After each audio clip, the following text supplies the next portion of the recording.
నమస్కారం అధ్యక్ష.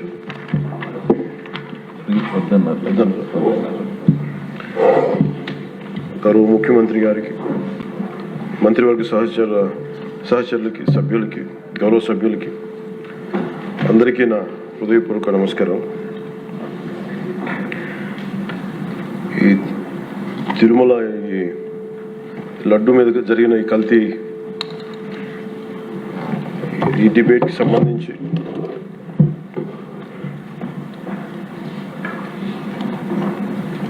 $68 లక్షల కిలోల నెయ్యి అని చెప్పే ఒక కల్తీ నెయ్యిని వాడారు. దీని మీద ఫస్ట్ ఇది ఎలా బయటకు వచ్చింది? గవర్నమెంట్ ఫామ్ అయిన కొత్తలో గౌరవ ముఖ్యమంత్రి గారు ఎన్డీఏ మీటింగ్ మమ్మల్ని అందరినీ పిలిచి కండక్ట్ చేసినప్పుడు ఆ రోజు ఒక నేషనల్ డైరీ డెవలప్మెంట్ బోర్డు చేసిన రిపోర్ట్ని చదివారు. వీళ్ళు గత పాలనలో ఇది కూడా జరిగింది అనేది టీటీడీ బోర్డు వారి పాలక మండలి చేసిన ఇది కూడా జరిగింది అనేది తెలియజేశారు. అంతే, అక్కడితో అయిపోయింది అధ్యక్ష. దాన్ని అంతకు మించి ముందుకు తీసుకెళ్ళాలి. లేదంటే నేను అది విని నాకేమనిపించిందంటే అది ఇలాంటివి కూడా జరిగినాయా? ఎందుకంటే ఆల్రెడీ గతంలో తిరుపతికి తిరుమలకి పైకంత వెళ్ళినప్పుడు కొంత స్థానికంగా కొంత ఉన్న చెప్పింది, తిరుమలలో చెప్పింది ఇవన్నీ కోరిలేట్ చేసుకొని కొంత ఆ ప్రసాదం కూడా క్వాలిటీ లేదని ఎలా చేశారు ఏంటో అనుకున్నాం. కానీ ఒక గబుక్కుని ఒకళ్ళ బ్లేమ్ చేయడం అనేది చాలా ఆలోచించి మాట్లాడతాం. ముఖ్యంగా పబ్లిక్ లైఫ్లో ఉన్నాం కానీ బాధ్యతగా ఉన్నాయి మా పొజిషన్లో. అలాంటిది అసలు ఈ నెయ్యిలో కల్తీ జరగలేదు ఇవన్నీ వాళ్ళు మాట్లాడుతుంటే దాని మీద చాలా కంప్లీట్ వివరణ ఇవ్వాల్సిన అవసరం ఉంది అనిపించింది అధ్యక్ష.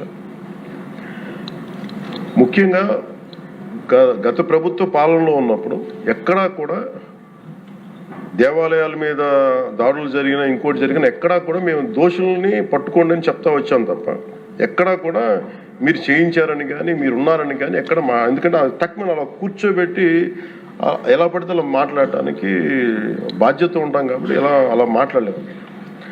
అలాగే ఇది కూడా గౌరవ ముఖ్యమంత్రి గారు రోజు ఎన్డీఏ సభలో చెప్పినప్పుడు మాకు కూడా ఏమనిపించిందంటే దీన్ని ఎలాగా అడ్రస్ చేయాలో నాకైతే ఇంటికి వెళ్ళాక నాకు అర్థం కాలేదు. ఇలాగ యానిమల్ ఫ్యాట్స్ కూడా కలిసినాయి, ఇది ఎన్డీడీబీలో వచ్చింది అని నేషనల్ డైరీ డెవలప్మెంట్ బోర్డు దాంట్లో. సో ఇవన్నీ కూర్చోబెట్టి మాట్లాడుతున్నప్పుడు నేను తర్వాత మార్నింగ్ నేను ట్వీట్ చేశాను అధ్యక్ష. దాని మీద ఎందుకు ట్వీట్ చేయాల్సి వచ్చిందంటే వరుసగా నన్ను ట్యాగ్ చేస్తే చాలా మెసేజ్లు వస్తూ ఉన్నాయంట. నా ఆఫీస్ నుంచి అన్ని పంపించేటప్పటికి నేను చూసాను ఏం జరిగిందంటే మీరు ఎవరు మాట్లాడరేంటి, ఇలాంటి రిపోర్ట్ ఉన్నప్పుడు కూడా మీరు ఎవరు మాట్లాడరు ఏంటంటే అప్పుడు నా ఉద్దేశం ఏముందంటే దిగి ఈ దేవాలయాలు జరిగే ఇలాంటివన్నీ ఇవన్నీ కూర్చోబెట్టి దీనికి ఒక రక్షణ ఒక సనాతన ధర్మ రక్షణ బోర్డు లాంటివి ఉంటే బాగుంటుంది. ఎందుకంటే ఇలాంటి కూర్చోబెట్టి చాలా న్యూట్రల్గా చాలా ఆబ్జెక్టివ్గా చేయొచ్చు ఇవి అనే ఉద్దేశంతో నేను పెట్టాను అధ్యక్ష. నాకు గిల్ట్ ఎక్కడొచ్చిందంటే అరే ఇవన్నీ మనకి లాస్ట్ 2-3 ఇయర్స్ మా టెంపుల్ దగ్గర తిరుమలకి వెళ్ళినప్పుడు కూడా గౌరవ మంత్రివర్యులు మనోహర్ గారు మేము వెళ్ళినప్పుడు మా దృష్టికి చాలామంది తీసుకొచ్చారు అధ్యక్ష. మేమే 2-3 పర్యాలు మేమే మాట్లాడుకున్నాం. సో నాకు అవన్నీ గుర్తొచ్చి అరే మనకి తప్పు జరిగింది తెలిసి మనం దాన్ని సరిగ్గా తీసుకెళ్ళకపోయిన ఒక పశ్చాత్తాపంతో నేను ఒక దీక్ష చేశాను అధ్యక్ష. ఆ తర్వాత దాన్ని అందరూ అన్ని రకాలుగా తీసుకెళ్ళారు సార్, 3 పార్టీస్. అలాగే మాకు తర్వాత మొన్న గౌరవ ముఖ్యమంత్రి గారు మనకి కేశవ్ గారు మా క్యాబినెట్లో కూర్చున్నప్పుడు మా దృష్టికి తీసుకొచ్చింది అసలు ఈ నెయ్యే లేదనేది చాలా స్పష్టంగా తెలియదు. మాకేమనిపించిందంటే ఏదైనా సరే innovation is very important in life.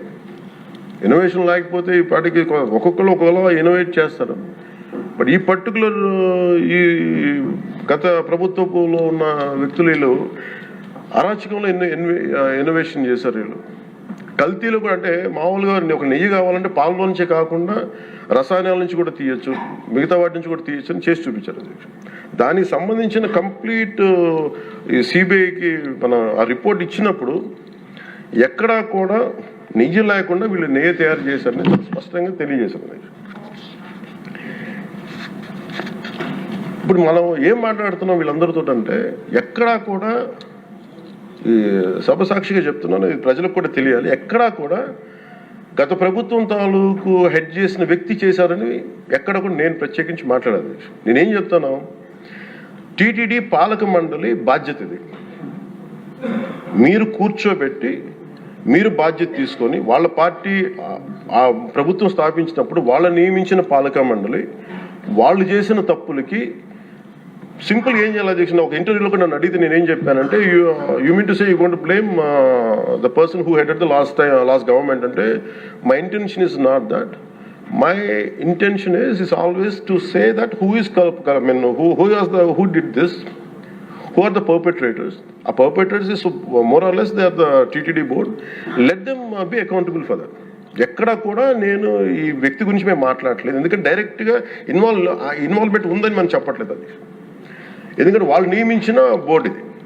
కానీ వాళ్ళు ఏం చేస్తున్నారు, అక్కడ కూర్చోబెట్టి ఎక్కడా కూడా సింపుల్ ఏం చేయాలి దీక్ష, నిజంగా నేనేం చెప్పాను ఆ ఇంటర్వ్యూలో కూడా, ఆయనే తప్పు, నాకు సంబంధం లేదు, మేము పలానా టీటీడీ బోర్డు చేసింది ఇది, ఆ టీటీడీ బోర్డు మీద మీరు నిష్పక్షపాతంగా ఒక కమిటీ వేయండి, ఆ దోషులు శిక్ష పడేలా చేయండి, వాట్ ఎవర్ దాని అవుట్కమ్ ఏముంటుందో దాన్ని బయట పెట్టండి, ఇంత సింపుల్గా తేల్చేయచ్చు. వాళ్ళు వెనకెందుకు వేసుకొస్తున్నారు నాకు ఈ రోజుకి నాకు అర్థం కాదు. ఈ రోజుకి వెనకేసుకు రావాల్సిన అవసరం లేదు. వెరీ క్లియర్ కట్ రిపోర్ట్ ఇచ్చింది. ఇందులో కంప్లీట్గా అసలు నెయ్యి లేకుండా వీళ్ళు నెయ్యి తయారు చేశారు కనుక, రసాయనాలతోటి పామాయిల్ తోటి వీటన్నిటితో బేస్ చేసుకొని నెయ్యి లేకుండా నెయ్యి తయారు చేశారు. It's very clear cut, it's evident. ఇప్పుడు ఎందుకు ఇంత డిస్కషన్ అవుతుంది అధ్యక్ష, మనందరం కూర్చోబెట్టి ఇంత సభా సమయాన్ని ప్రజలకు ఇవ్వాల్సింది కేవలం తిరుపతి లడ్డు గురించి ఎందుకు మాట్లాడాల్సి వస్తుందంటే, వాళ్ళు నిజంగా కనుక ఉప్పేసుకుని ఉంటే కల్తీ జరిగింది, దానికి తగ్గ లా ఏం కోర్స్ యాక్షన్ ఏం తీసుకోవాలో తీసేసుకుని అయిపోతుంటే దానికి ఎవరైతే పర్పెట్రేటర్స్ ఉన్నారో వాళ్ళకి ఆ శిక్షగా వెళ్ళిపోతారు. అలా కాకుండా అసలు ఆ నెయ్యిలో కల్తీ లేదు, యానిమల్ ఫ్యాట్ లేదు, రిపోర్ట్ ఇచ్చిన తర్వాత ఇవన్నీ. అందుకని ఈ సభ ఈరోజు ఇంతమంది మాట్లాడాల్సి వస్తుంది అధ్యక్ష. మాకు ఏమనిపించిందంటే అధ్యక్ష, దీన్ని క్యాబినెట్ మీటింగ్లో మా దృష్టికి తీసుకొచ్చింది మీకు తెలియజేస్తున్నాను మీ ద్వారా ప్రజలకి. సిబిఐ నేతృత్వంలోని ఈ స్పెషల్ ఇన్వెస్టిగేషన్ టీం ఆ నెయ్యి తయారీకి 1 లీటర్ పాలు కూడా వినియోగించలేదని చెప్పి చాలా ఖచ్చితంగా తేల్చింది. ఆ పామాయిల్లో రసాయనాలు కలిపి తయారు చేసినట్టు చెప్పింది. ఆ ఇతర రసాయనాలు ఏ మూలకాల నుంచి తయారయ్యాయో నిర్ధారణ చేసే సాంకేతికత, దానికి సంబంధించిన టెక్నాలజీ ఆ పర్టికులర్ మా వద్ద లేదనేది ఆ సిట్ తేల్చేసింది. ఈ కేసులో 36 మందిని నిందితులుగా తేల్చింది. శ్రీవారి ప్రసాదాన్ని అపవిత్రం చేసేందుకు ఒక ప్రణాళిక, ఒక ప్లాన్ ప్రకారం కుట్ర జరిగిందన్నట్టు సిట్ తెలియజేసింది. అలాగే దీనికి ముందు ఏం జరిగిందని చూస్తే, తమకి నచ్చిన సంస్థలకి నెయ్యి సరఫరా కాంట్రాక్టులు కట్టబెట్టేందుకు ఒక ప్రణాళిక ప్రకారం టెండర్ నిబంధనలు సవరించారు. నెయ్యి సరఫరాకి సంస్థకి ఉండాల్సిన కనీస వార్షిక టర్నోవర్